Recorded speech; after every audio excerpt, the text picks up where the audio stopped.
On Mountain News this morning, Laurel County will soon be hosting a 5K to fundraise the Parkinson's in Motion Foundation.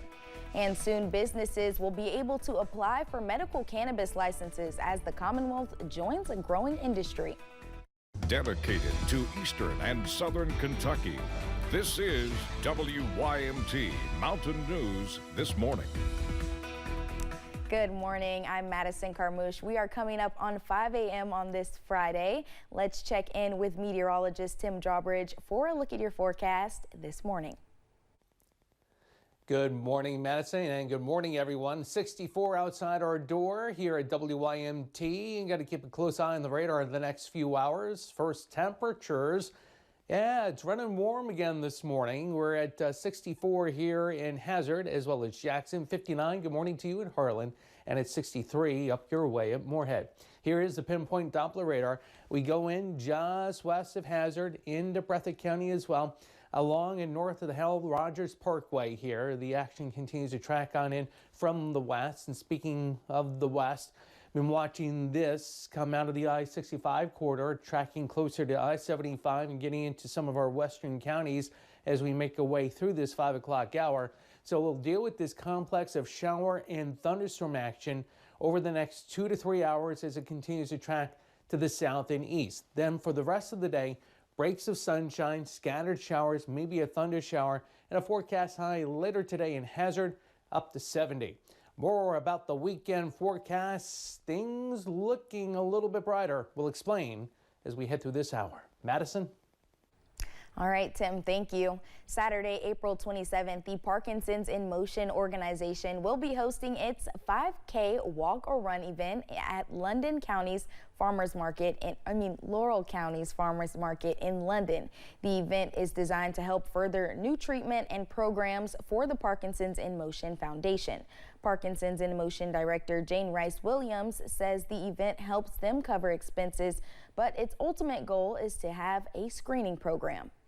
Well, it's going toward building the programs that we have now, like that we have exercise programs, we have a lot of guest speakers come in, we have a cognition program, and we just have expenses that this event helps us cover those expenses, but we're working toward the screening program. That's our big goal right now.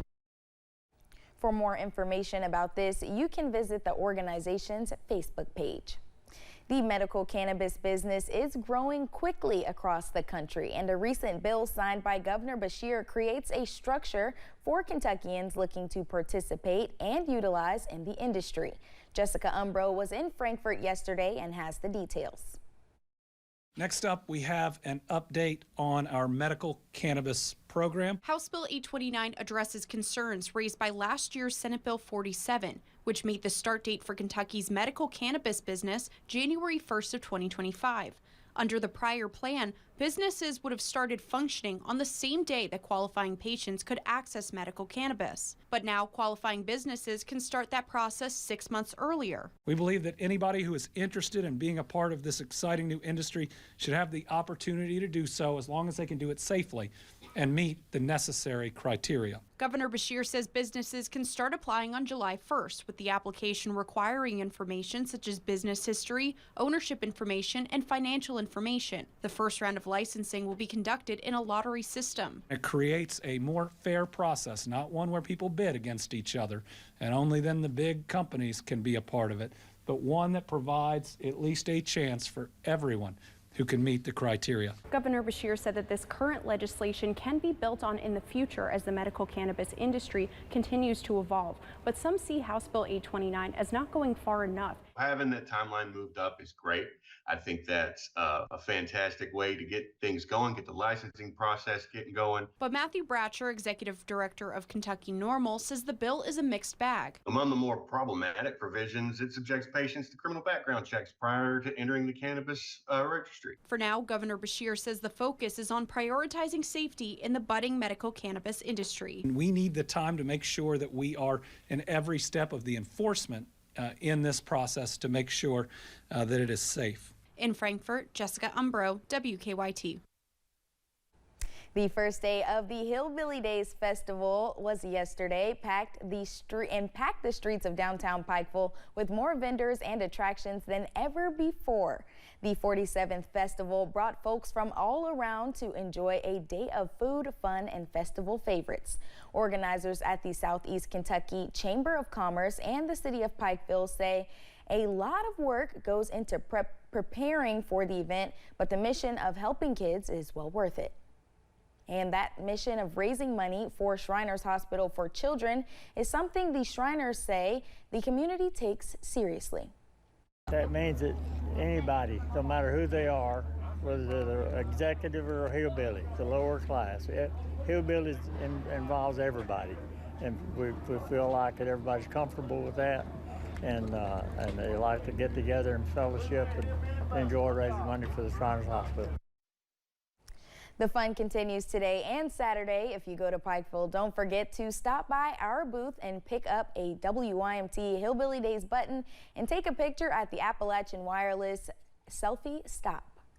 And a two-day music festival is expected to bring thousands to Boyd County this weekend. Rock the Country will feature some big-name artists.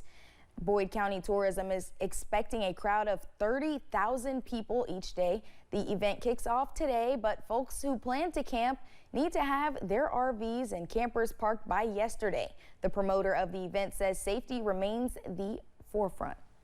Just like any standard arena, and we say it all the time, just because we look like a big party in the woods does not mean that we don't want to deliver a great consumer experience or that we're safe. And so we have a full-time director of public safety and government relations on our team, the EMS team to fire department.